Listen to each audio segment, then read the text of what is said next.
গাজাবাসীর ভাগ্য যেন আর ফিরবে না। শান্তির দূত বলে নিজেকে দাবি করা মার্কিন প্রেসিডেন্ট ডোনাল্ড ট্রাম্পের উদ্যোগে যুদ্ধবিরতির আভাস পেয়েছিল ফিলিস্তিনিরা। গেল 10 অক্টোবর জিম্মিদের ফেরত দেওয়া সহ ট্রাম্পের 20টি প্রস্তাব নিয়ে কার্যকর হয় যুদ্ধবিরতি। তবে যুদ্ধবন্ধের দাবি করা হলেও হামলা অব্যাহত রাখে ইসরায়েলিরা। হামাস ও ইসরায়েল দুই পক্ষই একে অপরের বিরুদ্ধে যুদ্ধবিরতি লঙ্ঘনের অভিযোগ তুলে আসছে শুরু থেকেই। চুক্তি অনুযায়ী সোমবার এক জিম্মির মরদেহ ফেরত দেয় হামাস। ইসরায়েলের অভিযোগ, এই মরদেহটি ইসরায়েলি জিম্মির নয়।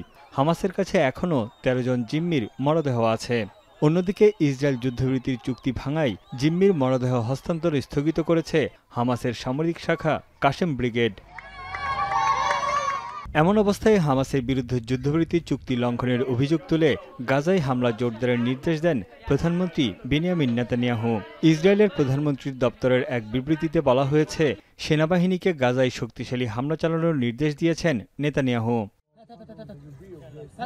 এরপরই একযোগে গাজা সিটি, খান ইউনিস ও রাফা অঞ্চলে গুলিবর্ষণের পাশাপাশি ক্ষেপণাস্ত্র, বোমা ও বিমান হামলা শুরু করে ইসরায়েলি সেনারা। এতে হতাহত হয়েছে বেশ কয়েকজন ফিলিস্তিনি। ধ্বংসস্তূপের নিচে চাপা পড়ে আছে বহু মানুষ। যুদ্ধবিরতি কার্যকরের পর এটি এখন পর্যন্ত গাজায় সবচেয়ে বড় হামলা। হামলা থেকে রেহাই পায়নি হাসপাতালগুলোও। যুদ্ধবিরতি লঙ্ঘন নিয়ে দুই পক্ষের পাল্টাপাল্টি অভিযোগের পরও মার্কিন ভাইস প্রেসিডেন্ট জেডি ভ্যান্স বলেছেন, গাজায় যুদ্ধবিরতি বহাল রয়েছে।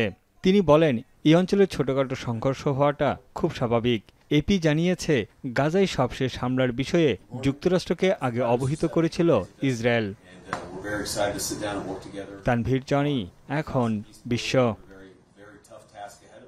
4 গুণ শক্তিশালী এনজাইম ও অধিক ফেনা সমৃদ্ধ অরিক সিলভার ওয়াশ মাত্র 70 টাকায়।